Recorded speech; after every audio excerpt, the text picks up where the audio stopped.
আসসালামু আলাইকুম রহমতুল্লাহ সুন্নিবাল আল্লাহর রহমতে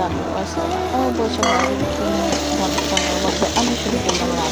রান্নার লোকে দেখবা কিন্তু আমার চুলার একটা ডান্স ব্যাপার আমি না করি না দেখতেছি আমার চুলা কিন্তু ভালো ডান্স করতে পারে আল্লাহর রহমতে তো কোনো সমস্যা না তখন আমি পেঁয়াজ রসুন আদা দিয়ে আমি পেস্টের বালার কষায় একটু অল্প করে টমেটো দিয়েছি কুচি কুচি করে কাটিতে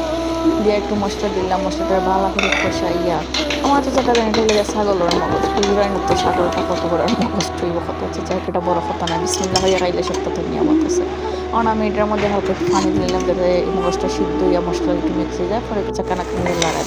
তো চাকানা করে ওই লাড়াইয়া দিয়ে সময় এই পর্যন্ত আমার ছিল ডান্স লঙ্গি ডান্স এই পর্যন্ত ইয়া মগজ করছে আলহামদুলিল্লাহ অনেক সুন্দর একটা ফ্লেভার বার হয়েছে আশা করি আপনারা কালারটা দেখে বুঝতে পাররা জানি না কীরকম হয়েছে ফার্স্ট টাইম আমি রান্না করলাম